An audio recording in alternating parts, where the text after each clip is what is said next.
So in this segment, we're going to be talking about the post-Brexit alcohol duty changes unworkable, say, UK wine merchants. And do you know what?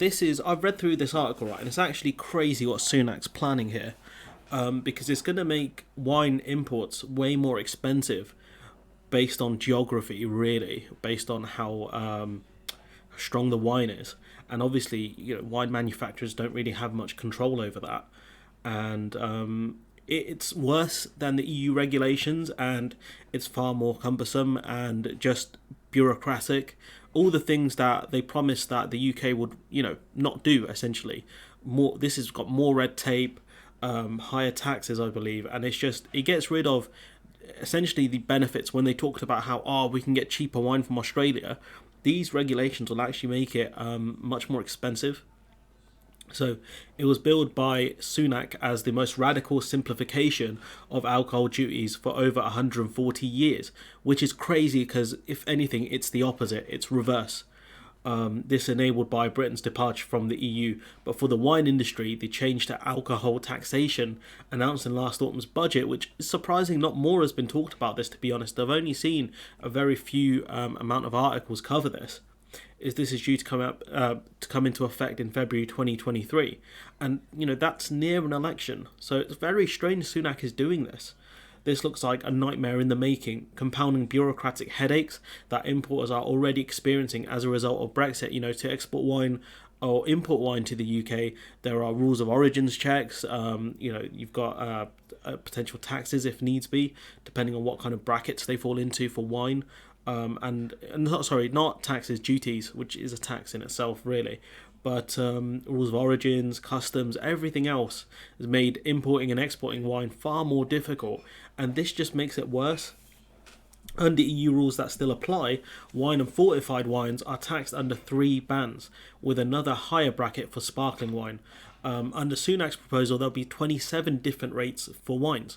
27 when the EU have 3, or technically 4, for sparkling wines included, on a rising scale that moves with each half percentage point increase in alcohol volume. And this is a party which talks about how confusing, at least some of the members talk about how confusing the income tax rate is, because they have different bands and things, which I don't think is that confusing.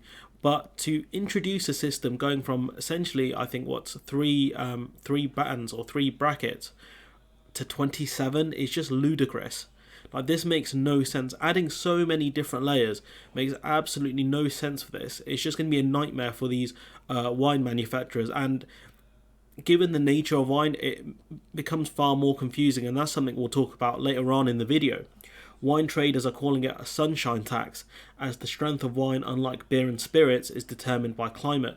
This means that stronger wines from hotter countries such as Australia will be penalised more, while some lower alcohol wines from Germany, for example, attract less tax because it's done by the strength of the alcohol, and geography defines that.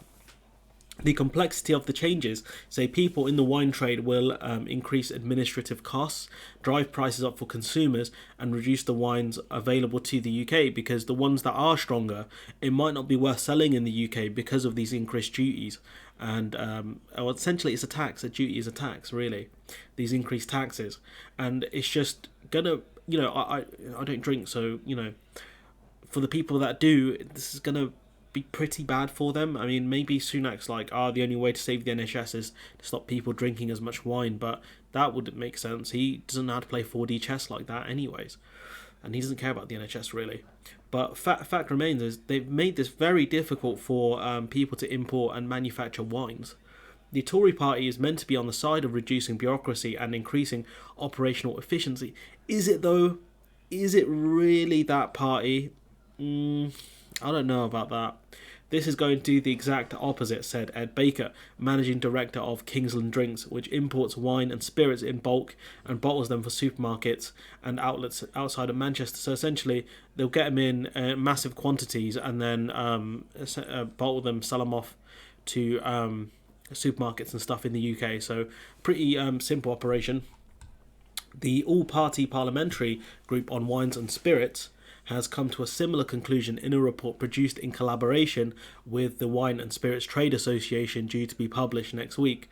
The report has intended to look at the impact of coronavirus and Brexit on small and medium enterprises, SMEs, in the alcohol trade, but was adapted to take into account proposed changes to the duty regime. So it's only really because Sunak has announced this so early that this, parliamentary group was actually able to look into this properly.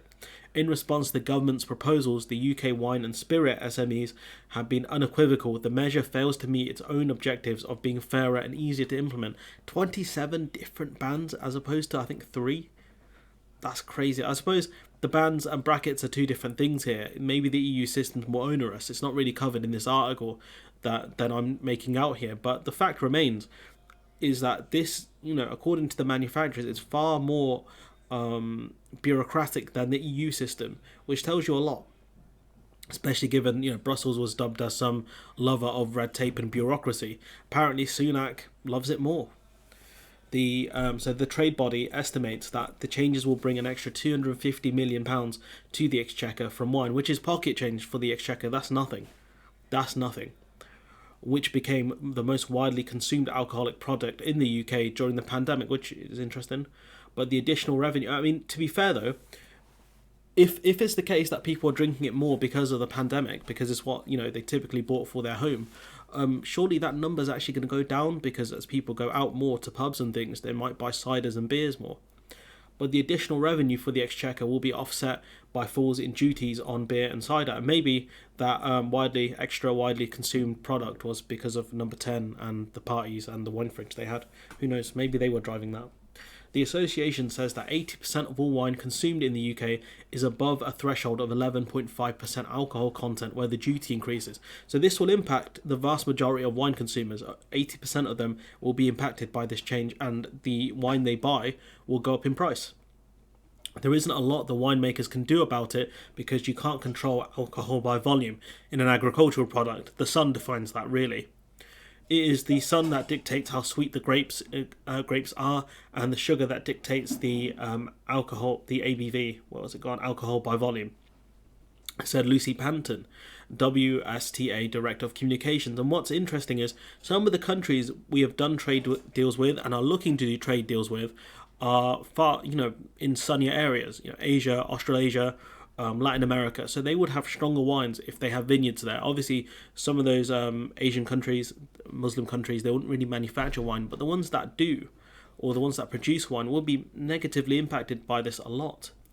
Wine importers say the new rules mean alcohol by volume will need to be constantly evaluated across thousands of labels, even the vintages of the same wine. A vintage by year, right? So, maybe you've got a 1990 vintage and a 1991 vintage.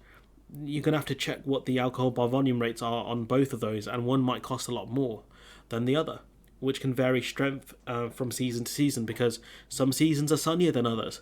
And if it's the sun that plays the main part in the alcohol by volume, then you're going to get 1 year, say the duty rate is, 12%, and the next year it could be 13 or 14%, or it could be 9%. And you're going to have to factor all of that in, which is a bureaucratic nightmare. This will make pricing time-consuming, a moving target each year, and will involve a significant investment in personnel and IT. You're going to need a lot of people to monitor this year on year, and the government are going to need a lot of people to monitor this stuff year on year to make sure manufacturers are actually following the rules. This will make the system far worse. In this post-Brexit world where better regulation is a big sale, it will be hard to design a system any more complex, said Steve Finland, chief executive of the 170,000 member wine society, the world's oldest wine club. And do you know what's interesting, right? It's the fact that there was an article that we covered in the Telegraph, depending on how the scheduling goes, right? That one should come out first, where the author of that piece said the only real benefit of Brexit is we can't blame Brussels for our own failings anymore. And this is a big example of that. We are creating a system that's far more onerous and worse than the system that the EU uses, right? And that this is of our own making. We don't have to do this. This is a choice that we have made to make wine more expensive in this country. Why Sunak has done this, I don't know. £250 million is pocket change to the exchequer, absolute pocket change, and that's a year. That's nothing, but that is a lot to consumers. Importers of Australian wine are particularly incensed, especially since we just recently looking to get a trade deal with them, maybe this will be one of the stumbling blocks in that trade deal. We'd have to see what happens with that. Maybe the Australians are like, do you know what, we're out of this. You guys are playing. You guys think this is a joke. Tim Curtis, corporate affairs of the Direct Wines of the largest online wine merchants, welcomed the elimination of a premium tax on sparkling wines, which will benefit English vineyards. But the thing is, right, that's fine, but how much wine does England produce? Not a lot. How much wine how much English wine do consumers, consume? Probably not a lot either. But he said for Australian producers, the increases in duty massively outweigh any benefit from the free trade agreement with the UK in December 21. And the thing is, okay, the agreement signed fair. I missed that one in December 21. Maybe the Australians will come back and say, yo, what the hell? And we'll get decked because Australians are ruthless. Oh, some of them are. Bobby Knuckles, my boy. But point being is that this will basically kill any benefits, the very small benefits from the Australia deal, which people have pointed out. You'd have to drink 60 bottles of wine a year or something like that to get any kind of benefit. You save a couple of quid. So 93% of our Australian wines would have a duty increase. So that's almost all of them, really. They save 9 pence a bottle because of the FTA, but on a 15% Shiraz from Barossa Valley, you'd pay 68 pence more in duty, having saved that 9 pence. And do you know what? That 9 pence wouldn't have been passed on to the consumer. I guarantee you that. But that 68 pence, that's going to be passed on to the consumer. That is going to be passed on to the consumer. So, wine is going to go up in price. Australian wines anyway. So, if you're a lover of Australian wines, or if that's something you wanted to try, it's going to go up in price, unfortunate. And with the current supply chain issues, it's going to go up even more. Wine merchants fear there will be an increase in fraud as a result of the changes, with some producers mislabeling alcohol content to attract lower taxes and even diluting their wine, a prospect that horrifies connoisseurs. So let's look at this in two different ways, okay? Some producers mislabeling alcohol content to attract lower taxes. The only way you can combat that is by having a strong regulator with teeth and constant checking of the content of the alcohol by volume for the wines, which is going to cost the government a fair bit of money, because you're going to have to hire people to check this stuff. It's going to have to go through labs and other things to check the alcohol by volume content, and you're going to need fines for these companies that are going to be based abroad, so it might be even difficult to deal with these companies really and to punish them. And diluting their wine, that one wouldn't surprise me at all. And again, it's getting rid of a product that people like in this country, or making worse a product we like in this country, because Sunak has no idea what the hell he's doing. Maybe he doesn't drink wine, or maybe I don't know, maybe his wife drinks too much and he's trying to get her to stop. I don't know. The guy's a whack guy. We know he likes Coke though. Daniel Lambert, a wine merchant based in Wales, described the new regime as completely unworkable and said the additional compliance costs of the new rules could see smaller independent companies pushed off the market. And the thing is, if you're they talk about this, we'll go from here actually. The niche importer who was shipping a pallet from here and a pallet from there and bringing interesting products, they won't be able to cope, he said. And there are companies in the UK, sort of around the world, where they will ship you, they'll sell you wines from around the world so you can try out different things. And those companies are going to struggle a lot more because of this increase in duties. The ones that sell to UK consumers, they will struggle a lot from this, because they're going to have to constantly check, what's this, what's the alcohol per volume for this wine, and then this other wine from, say, Chile, and this other one from Australia, and this one from New Zealand, and this one from Germany, for example. And so it's just, this whole thing is pointless. This thing that Sunak is doing is dumb. And I don't know who's like, oh yeah, I want to increase duties on wine. Who wants this? Who wants this to happen? The government closed formal consultations on the reforms at the end of January. So, they tried to bypass that parliamentary committee by the looks of things, and were fairly successful in doing so, because there's not much more they can say apart from your ideas are rubbish. It defends the changes, arguing that wine producers already have to report the alcohol by volume for labelling purposes, and the movable rates are within one band. But, fair enough, you can say, they're all within one band, so it makes the system easier, but you have so many different tiers or levels in that one band that it's not really one band, is it? Let's be real here. It'd be like if you did the tax rate. Say once you earn over 12,000 in the UK, you have to pay tax, right? Something like that. But he said once you make 15,000, that goes up a bit. It's like, that's not a new tax band. That's just, it's just a different layer on it. That the UK government trying to spin this as, oh, it's only one band, but everyone's in that one band, and if you're over this amount in the alcohol by volume limit, then you got to pay more in duty. Which realistically, that's closer to a new band than anything. I mean, this is ridiculous. We're not creating 27 bands for all the wines with an alcohol by volume between 8.5% and 22%. There will only be one band based on the alcohol content, which isn't really true though. You are creating 27 tiers, should we say? Let's be tricky and make up different things so the government can't keep up with us. But you've created more tiers for these alcohol for these wines, for this wine. What's the plural? Is it wines? I don't know. But point being is that if it's, I think it says in this article, if it's above 11%, there's an additional duty to pay. So that's an additional level. So the argument the government are making, it's only one brand. Well, if that's the case, surely these wine importers and manufacturers and stuff should be happy with this, but they're not. Why is that, Sunak? It's very evident this system is way worse than the EU system. Congratulations. You've managed to outdo an organisation that apparently loves bureaucracy and red tape. Our reforms will replace the outdated rules with a common sense. I mean, surely that should read with common sense, not a common sense. And, you haven't, have you? Because you've made a worse system. Like, these, spokespeople, like, these spin merchants are absolutely a pain to cover. Because they're just full of lies.